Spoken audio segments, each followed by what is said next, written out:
interference in Africa started with slavery. When slavery had lost its value, it graduated into colonization. And that is the context in which Berlin must be seen.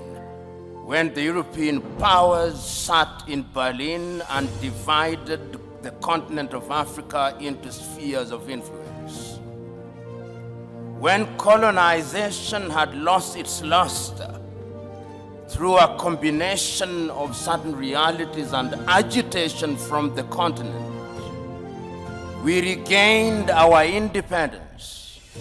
But as John Henry Clark, that great African-American, said, we regained independence by mimicking European governance systems. And he rightly says, no African country will ever succeed on the basis of those systems. After that, the neo-colonial project was instituted. And all of us will remember Kwame Nkrumah's book, Neo-Colonialism, the Last Stage of Imperialism. And he there says the most dangerous. We are now in a neo-colonial stage when the European powers are at their most diabolical, when the Americans are at their most diabolical. And it's not lost on me that they'll be meeting in Hiroshima next week as the G7. And how do they interfere?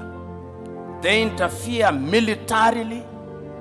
They ensure that you in the military are trained in Sandhurst, are trained in West Point, so they affect your mind.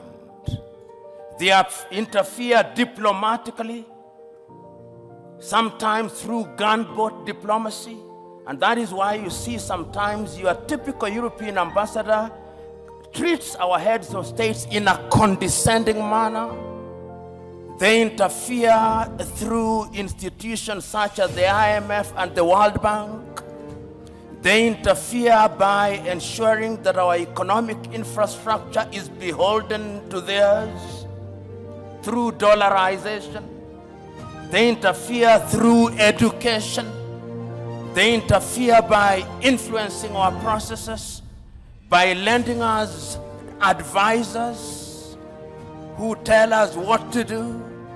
The neo-colonial project is alive and well, and it is at its most dangerous, and we Africans must smell the coffee.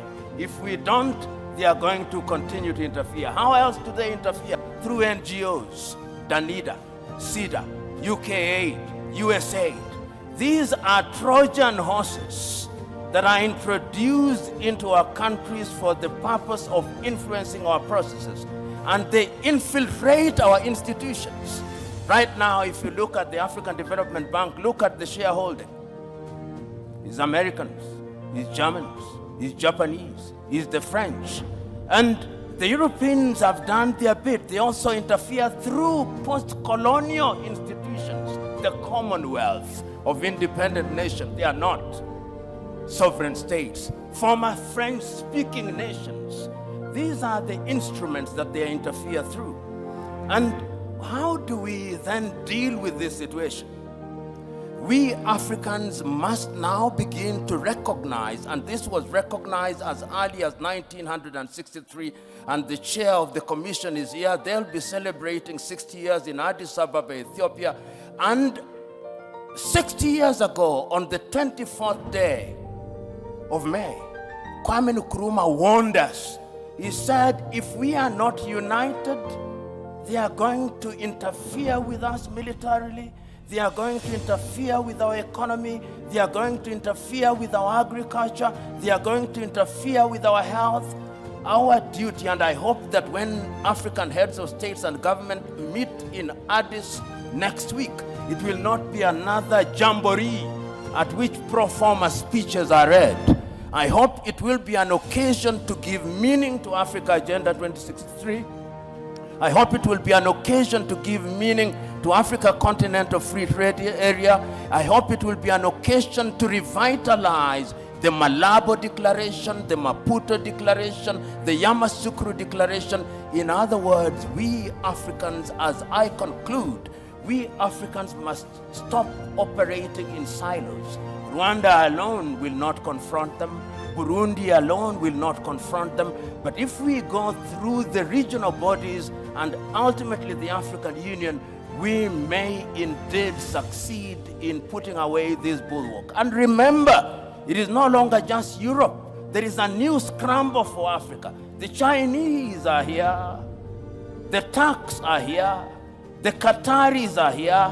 All of them are coming back. And the military bases that you see here is telling you that if you don't behave, we are going to use force. Sometimes I wish, and I'm saying this seriously, that we too had a nuclear weapon, because that is what Europe and America understands. Thank you.